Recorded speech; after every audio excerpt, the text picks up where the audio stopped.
2003 год, август месяц, под ногами хрустит снег, все нормально, идем по леднику Балхора, в базовый лагерь под Броуд-Пик.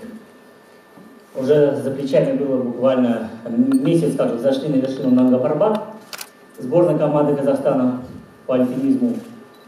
И далее у нас предстояло восхождение на пик Броуд-Пик и К2, да, гора смерти, вторая по высоте.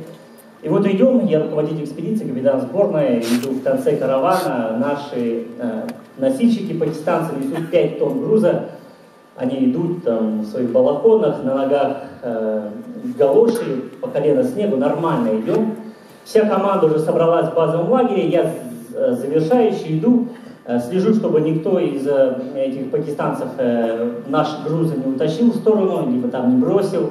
Самое главное, чтобы весь экспедиционный скарб был доставлен благополучно в базовый лагерь, чтобы у нас была возможность совершить восхождение на Броуд-Пик и К2. И вот дохожу до базового лагеря, захожу в нашу палатку столовую, сидят уже наши ребята, все альпинисты сборной, у нас было там 8 человек, во главе с нашим тренером Единским Мироном Тихоновичем. И вот сидит за столом пакистанец. Их мы называем офицер связи, то бишь по-нашему это КГБшник. КГБшник, он всегда был представлен в любой экспедиции, чтобы вот это на нейтральной территории, вот на территории, на спорной территории, около К2 горы, не было никаких там диверсионных акций, там разведывательных там фотографий, все такое. Поэтому они следят. Я захожу, он так на меня посмотрел, типа, а вы кто? Я говорю, ну я вот руководитель казахстанской экспедиции, казах. Вот здесь это мои ребята собрались, все хорошо, все отлично. Они так, нет.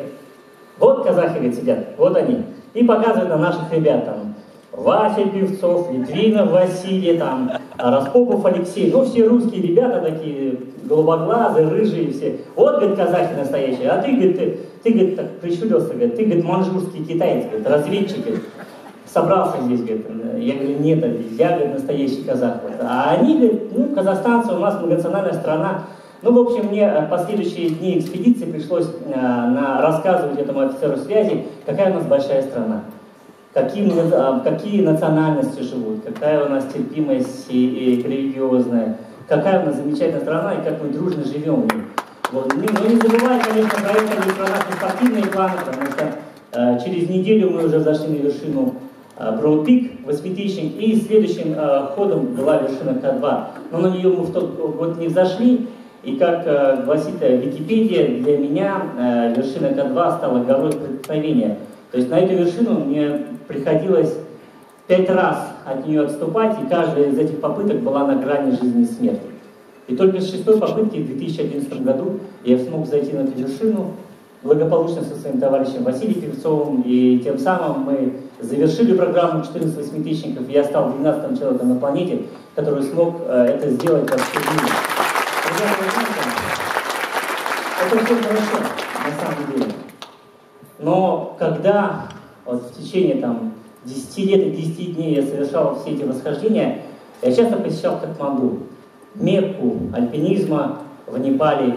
И когда мы там проходили вот, от плавки к плавке, ища там какие-то снаряжения, где можно было бэушное купить, там иностранные альпинисты в конце экспедиции там дарят все шерпам, а они потом это все технично продают у себя на лавках. Вот мы ходим, и раз на встречу мне кто-то идут, ташидели, ну, это по-тибетски, здравствуйте, я говорю, что, салим отсюда.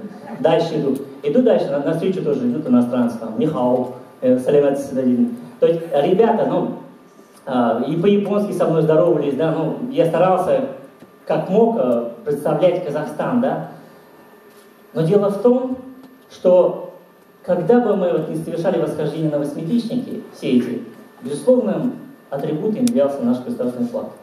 И мы поднимали с гордостью этот флаг на всех вершинах.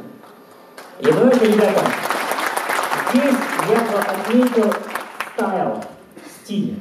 Потому что казахстанскую сборную делали не мы, а делали выдающиеся альпинисты, которые пришли с Советского Союза. Те люди, как Валерий Хрещатов, Казбек Валиев, те люди, которые совершали большие дела в спорте, в частности в альпинизме. И когда мы уже, наша молодая сборная пришла в Гималаи, мы также приняли эту эстафету по преемственности поколений. Да, мы представляли Казахстан, но мы делали свои восхождения, мы делали их без помощи шерпов. То есть мы не нанимали людей, которые таскали бы за нас грузы. Мы не нанимали гидов, потому что мы сами шли вперед, мы сами прокладывали маршрут, провешивали веревки, делали веревочные перила для себя. Мы совершали все восхождения без кислорода, без этой маски, без этой соски, как мы говорим. Это официальный допинг, который пришел в альпинизме, потому что в тех условиях гипоксии зайти на 8000, даже маленький, это как маленькая победа, маленький подвиг. Потому что человек никогда не уверен, что он вернется с этой вершины. И поэтому он берет кислород, чтобы ему было чем-то дышать. Вы знаете, прошло много лет, и кто-то когда-то, если узнает, что приходит казахстанская команда в базовый лагерь, все садятся, набивают себе чай и ждут. Почему? Потому что они знают, если придут казахи, значит, они первыми придут к вершине, они проложат маршрут, проделают самую опасную, тяжелую работу, которую, как правило, там берут шерпы за это деньги, чтобы они там проложили, провесили перила на вершину.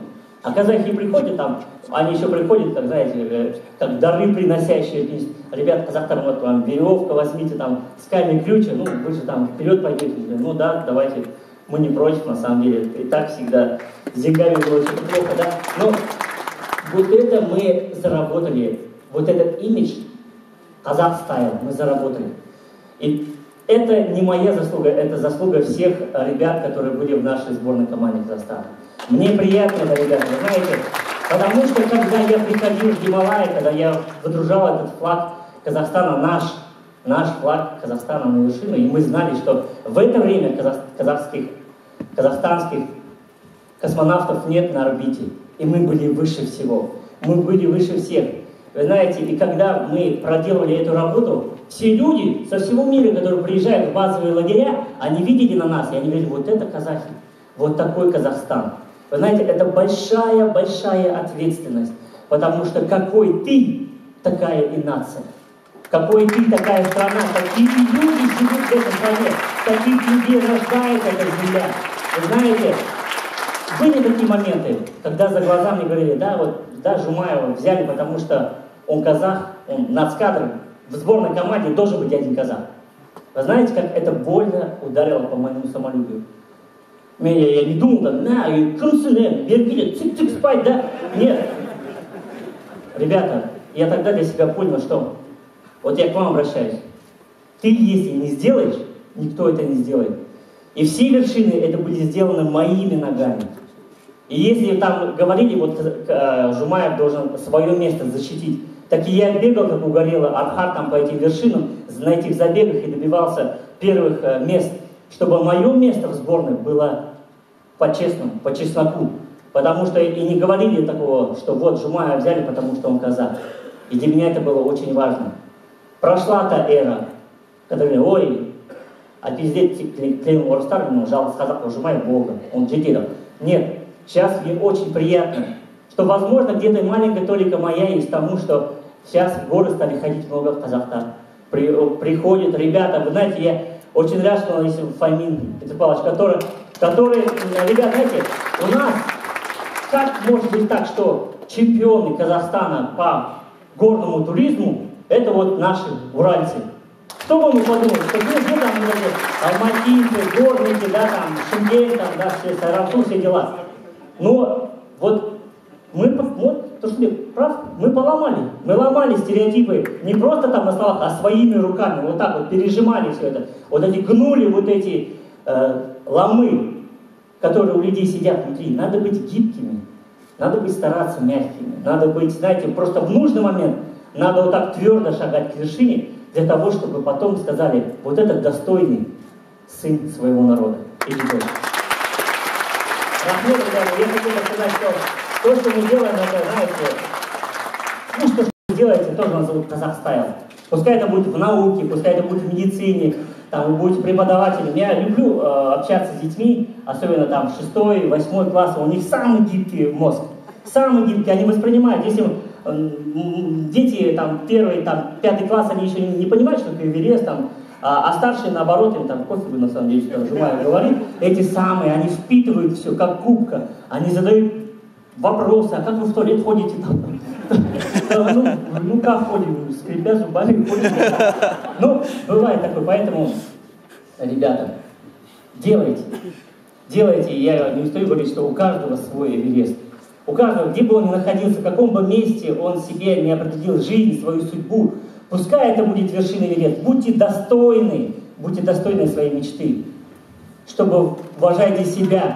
И ставьте перед собой самую высокую цель, и обязательно сделать. А завтра вот,